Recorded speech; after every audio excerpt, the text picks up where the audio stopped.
These are 4 front-end terms and what they really mean.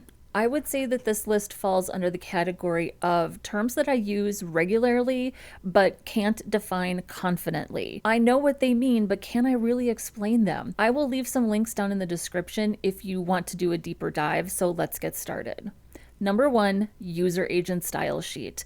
I think we see this all the time in the dev tools in the browser, but what is that exactly? It is the set of styles that the browser applies to everything before your styles get applied. This is why it's a really good idea to use a browser reset. I personally am a big fan of Normalize. It's not too aggressive and it smooths out the styles amongst the browsers. You can definitely get more aggressive with your resets. I think Eric Meyer's Reset.css is also a really good choice. It just depends on what your preference is. I think good examples of this are H1s that have bold text and a lot of margin, unordered lists and ordered lists that also have a lot of margin and padding. Links are always blue, or if they've been clicked or visited, they're purple. And the body, which always has margin. Those are all examples of user agent styles that get applied before anything else and that you can really smooth out with a good browser reset. And it matters because even though it's not as bad as it used to be, different browsers handle things differently. Different browsers have different defaults. Back in the day, like a decade ago, we were all dealing with Internet Explorer 5, 6, 7, and 8. And those browsers had wild inconsistencies compared to Chrome and Firefox. So we absolutely had to use browser resets. I don't think it's quite as bad today, but if you're a new developer, you may not have the eye to notice a few extra pixels of margin or padding here and there. Once you start to get a little more attuned to your styles and how the browser behaves, you are going to start to notice that things look different in Safari or Firefox, Chrome, or Edge. And the reason for that is because of the user agent style sheet. I would say get into the habit of adopting a reset, whether you use ChatGPT to make your own or you use something like Normalize or Reset.css. Think ahead to how you start your projects and make sure that the styles you write are consistent in every browser and on every device. So next, let's talk about specificity. This one can be tricky for new developers, especially if you have learned this little trick called important. Important is a way to override the specificity of pretty much everything. So think of specificity in terms of a base style, a class style, and an ID style. The base style would just be like styling an element, like the body or an H1 or a paragraph tag or an anchor element. Those have the lowest amount of specificity and can be easily overridden. Next, it would be a class. A class has higher specificity. So say you give your H1 a class of primary heading or secondary heading. Say you give your paragraphs a class of WYSIWYG or paragraph or medium text or something like that. The next level of specificity would be adding IDs. And I almost never add IDs or style IDs.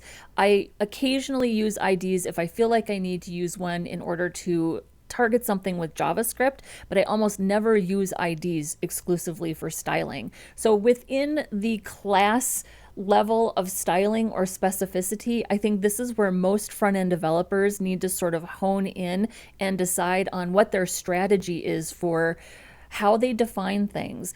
I try to have a two-pronged approach to specificity. What group of classes can I have that are global? So could I have a class like wrap that defines the width of my container and some styles for Flexbox? If I know that I'm going to have several containers that will look the same, could I turn that into a global style? That would be a less specific set of styles. A more specific set of styles were if I had grandparent, parent, and then child element all defined in a row with classes. That is extremely specific and it limits you. So if you are styling in a way that is super specific, you will have a very difficult time reusing those styles on different elements. And this is something that takes a lot of practice. I'm 12 years into my career and I'm still coming up with new strategies and new ways to define my classes and make sure that I am being specific enough, but not too specific. I've been a Sass user for 12 years, almost exclusively using Sass, and I have become overly specific to the point of writing so much extra CSS that I just don't need. I've now switched to writing vanilla CSS, and I have gotten to a point where I am much less specific, but I am still specific enough that I can target things cleanly and easily. So now let's talk about the thing that I mentioned a few minutes ago, important. Once I learned about important, I was like, oh, this is kind of a neat trick. If I can't figure out my specificity, I can just force it to be more specific by saying, hey, browser, this is important, apply these styles. And here's the thing, if you're starting a fresh build, so you're building something from scratch, you should have a good understanding of your specificity, and you should not be using important. If you are on a fresh build and you need important to get your styles to apply, go back and reevaluate the CSS that you've written. Here's where there's an exception to this rule. If you are a developer who has inherited a messy project, a project where the CSS wasn't written with as much care, or let's face it, let's say that you are given a set of files that you're not familiar with, you need to make changes quickly, and you don't have time to dig in and sort out a messy specificity situation, go ahead and use important if you need to, but make note in your head that you need to go back and hopefully do some refactoring. I would say that you shouldn't be using important ever, if possible, but there are always going to be exceptions to that rule. So if specificity is which rules get applied, now we have Cascade and Inheritance, which is how those rules get applied. It's literally how do those rules get passed down through the DOM and inherited from grandparent to parent to child, literally working its way down. The Cascade part is how the rules get applied. So if there are multiple conflicting rules, you wrote a set of styles for paragraphs, and then you wrote another set of styles for paragraphs. You don't really understand why your new paragraph styles aren't being implemented in the browser. It's because your old set of paragraph styles might be more specific. So the Cascade is going to look at three things when there are conflicting styles. First, it's going to look at important, right? It's the thing that sometimes you need to use, but really you shouldn't use it, or you should use it very, very sparingly. Next, it's going to look at the specificity. Is it a class or is it an ID? And how specific are the classes? And if the two rules have equal amounts of specificity, it's literally going to take the one that appears last. That's why if you've ever been in a situation with a WordPress theme or a child theme or some sort of CMS, the instructions will almost always say when you're adding CSS, put it last, put it at the end of the file, and that's how to make sure that those styles are the most specific, or they win the specificity or the Cascade contest, so to speak. And so the inheritance part of this is which styles get passed down from parents to children. So that's why setting styles on the body is really important. Things like margin and padding, those don't get passed down, but things like font sizes, font styles, colors, those all get passed down. They get inherited down through the DOM, and they are incredibly useful when you set them on your body element. So between Cascade and Inheritance, those two concepts are incredibly powerful. They give CSS a lot of structure and flexibility. They are what make global styles even possible.